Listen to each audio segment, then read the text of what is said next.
Welcome to the Story King, where every tale unfolds a kingdom of wonder. Humiliated as Wolfless Maid, until she unleashed her power and every alpha fell.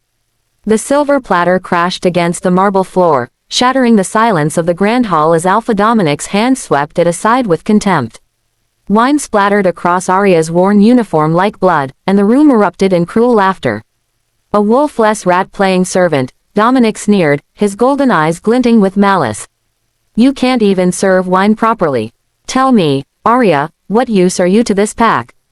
Aria kept her head bowed, her dark hair falling like a curtain over her face, hiding the storm brewing in her violet eyes. The other pack members watched with predatory amusement, waiting for her to break, to cry, to run. She'd given them that satisfaction before, in her early days at the Shadow Moon estate. But not anymore. Forgive me, Alpha, she whispered, her voice steady despite the humiliation burning through her veins. Forgive you. Dominic rose from his throne-like chair, towering over her 5-foot frame. At 6'5", he was intimidation incarnate, all carved muscle and raw dominance.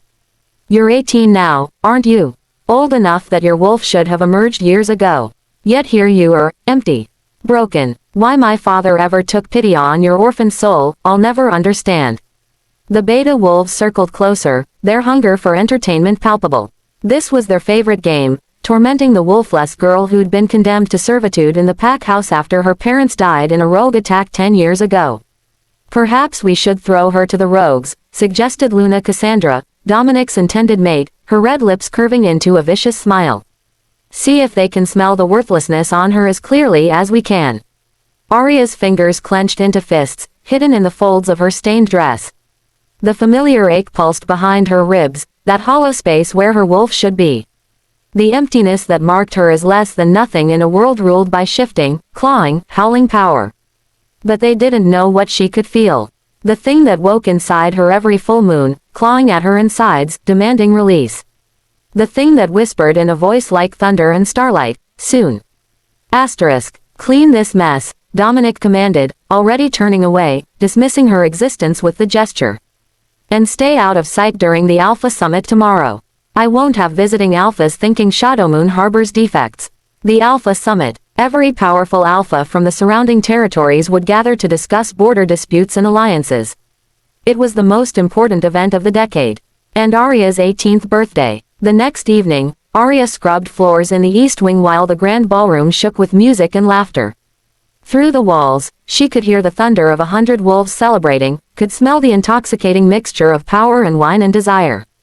She shouldn't go anywhere near it. But something called to her, an invisible thread pulling at her sternum, demanding she move toward the celebration. Her hands trembled as she set down her brush, as her feet carried her through the servant corridors toward the ballroom's upper gallery. Hidden behind marble columns, she gazed down at the spectacle below. Alphas from every pack stood in clusters of dominance, Blackfang, Ironclaw, Bloodmoon, and a dozen others. Their auras crackled through the air like competing storms. And then she saw him. Alpha Kale of the Crimson Fang pack stood apart from the others, a glass of untouched wine in his hand, his silver eyes scanning the crowd with the patience of a predator who knew he was the apex. He was younger than most Alphas present, perhaps 25, but his reputation preceded him. The most powerful Alpha in generations. Ruthless, brilliant, unmated. Those silver eyes suddenly snapped upward, locking onto her hiding spot with unnerving precision. Aria's breath caught. It was impossible. She was too far away, too hidden, too insignificant for an Alpha of his caliber to notice. But Kale stared directly at her, his expression shifting from bored detachment to something else. Something intense. His nostrils flared, and even from this distance, she saw his pupils dilate. Then Dominic's voice boomed across the ballroom. Aria. She spun to find him on the grand staircase, his face purple with rage. He'd seen her spying on the summit like the worthless creature she was. You dare defy my direct order? Dominic snarled, ascending the stairs 2 at a time. Other Alphas turned to watch, sensing drama. I'll teach you what happens to wolfless mutts who forget their place. He grabbed her arm with bruising force, dragging her down the stairs into the ballroom proper.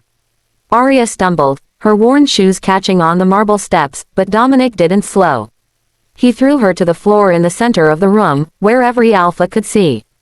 Behold, Dominic announced, his voice dripping with contempt, the shame of Shadow Moon Pack. 18 years old and wolfless. Her parents died protecting nothing but a genetic failure. The room filled with murmurs. Some alphas looked away in discomfort. Others watched with interest. But Kale moved closer, his silver eyes never leaving Aria's face. She serves as our maid, Dominic continued, because even that is more than she deserves. But perhaps I've been too merciful. Perhaps she needs a reminder of what happens to broken things in our world. He shifted partially, his hand becoming clawed, and Aria knew what was coming. The scars on her back from previous lessons burned in anticipation.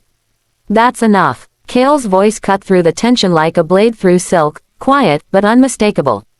Undeniable. Dominic froze, his alpha pride warring with the instinctive recognition of a superior predator. This is Shadow Moon business, Alpha Kale.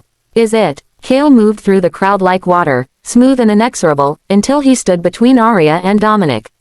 Because from where I stand, you're about to discipline someone under the eyes of the entire summit. That makes it everyone's business. He looked down at Aria, and she saw something flicker in those silver depths. Confusion, recognition, hunger. Stand up, he said softly, extending a hand to her. Every instinct screamed at Aria to refuse, to not draw more attention, to accept her place at the bottom of the hierarchy. But that thing inside her, the thing that had been growing stronger, demanding, insistent, pushed her hand into Kale's. The moment their skin touched, the world exploded. Power detonated through Aria's body like lightning through a lightning rod. She heard someone screaming. Herself, as energy she'd kept locked away for 18 years came crashing through every barrier, every wall, every chain she'd wrapped around it. The chandeliers shattered. Windows burst outward in glittering cascades. Alphas stumbled backward, their auras crushed by the wave of dominance that poured from the girl who had been beneath notice moments before. And then she shifted. But it wasn't like any shift the room had ever witnessed. Aria's bones didn't break and reform, they sang. Her body didn't tear itself apart, it transcended. Light poured from her skin like liquid starlight, and when it faded, a wolf stood in her place that made every alpha in attendance drop to their knees. She was massive, larger than any alpha wolf present. Her fur was the color of moonlight on snow, marked with silver patterns that seemed to move like constellations. Her eyes burned violet, ancient and terrible and beautiful. Kale remained standing, but barely. His wolf prowled beneath his skin, demanding he submit, demanding he fight, demanding he claim. Impossible, Dominic whispered from where he'd fallen.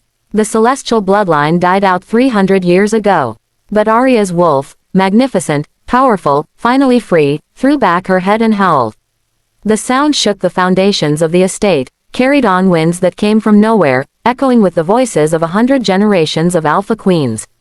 Kale's eyes widened in recognition. In desire. In possessive need that transcended logic. Mine, his wolf snarled, loud enough for everyone to hear. The mate bond snapped into place between them like a golden cord, visible to every alpha present, undeniable and absolute.